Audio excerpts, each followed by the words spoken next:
Revel today മീഡിയയിലേക്ക് എല്ലാവരെയും സ്വാഗതം ചെയ്യുന്നു. ദൈവവചനം ധാരാളം പേർക്ക് വിടുതലാകുന്നത് കേൾക്കുന്ന ദൈവത്തെ സ്തുതിക്കുന്നു.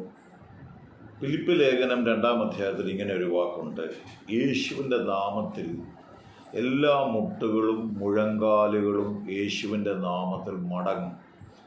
അപ്പോൾ നമുക്കതിൻ്റെ യഥാർത്ഥ അർത്ഥം ഇതാണ്: കർത്താവിനെ ആരാധിക്കുക എന്നുള്ളതാണ്. പക്ഷേ അതിനകത്ത് വേറൊരു അർത്ഥം എന്ന് പറഞ്ഞാൽ മുഴങ്കാലുകൾ മടങ്ങും എന്ന് പറയുമ്പോൾ രോഗത്തിൻ്റെ, ഭയത്തിൻ്റെ, പൈശാശക്തിയുടെ, ഇരുളിൻ്റെ, നമുക്കെതിരെ നിൽക്കുന്ന ഏത് വ്യാപാരങ്ങളും നമ്മുടെ നഗ്ന നേത്രത്തിന് കാണാൻ കഴിയാത്ത മണ്ഡലങ്ങളിൽ യേശുവിൻ്റെ നാമത്തിൽ ആ മുട്ടുകൾ മടങ്ങട്ടെ, മുഴങ്കാലുകൾ മടങ്ങട്ടെ എന്ന് പറഞ്ഞാൽ അത് സംഭവിച്ചിരിക്കും.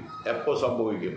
കർത്താവ് പറയും, ഒരുവൻ ഹൃദയത്തിൽ സംശയിക്കാതെ താൻ പറയുന്നത് സംഭവിക്കുമെന്ന് വിശ്വസിച്ചുകൊണ്ട് ആ നാമം ഉയർത്തുമ്പോൾ ആ നാമത്തിൻ്റെ ശക്തി കാണാൻ കഴിയും. പത്രോസിൽ അതാണ് ആദ്യം യേശു അത്തിയെ ശപിക്കുമ്പോൾ ആശ്ചര്യത്തോട് നോക്കിയ പത്രോസ്. സുന്ദരമെന്ന ഗോപുരത്തിൻ്റെ മുമ്പിൽ അമ്മയുടെ ഗർഭം മുതൽ മുടന്തനാവനോട്, വെള്ളിയും പൊന്നും എൻ്റെ കയ്യിൽ ഇതാ ഞാൻ നിനക്ക് തരുന്നു, എൻ്റെ മേലുള്ള അഭിഷേകം, എൻ്റെ മേലുള്ള കൃപ, ആ നാമത്തിൽ നീ എഴുന്നേൽക്കാൻ പോവുകയാണ്.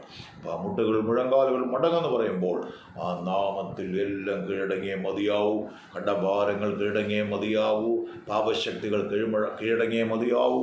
എൻ്റെ കുടുംബത്തെ ഭരിക്കാൻ നോക്കുന്ന, തലമുറകളെ ഭിന്നിപ്പിക്കുന്ന, കുടുംബജീവിതത്തെ തകർക്കാൻ നോക്കുന്ന ആത്മാവ് ഇത് കേൾക്കുമ്പോൾ തന്നെ മുട്ടുകൾ മടങ്ങുകയാണ് യേശുവിൻ്റെ നാമത്തിൽ. അങ്ങനെ വേദനയിലൂടെ കടന്നു വന്ന കുടുംബങ്ങളുണ്ടെങ്കിൽ അവരുടെ മേലെല്ലാം കർത്താവിൻ്റെ ശക്തിയും സാന്നിധ്യവും വിടുതലും സംഭവിക്കട്ടെ.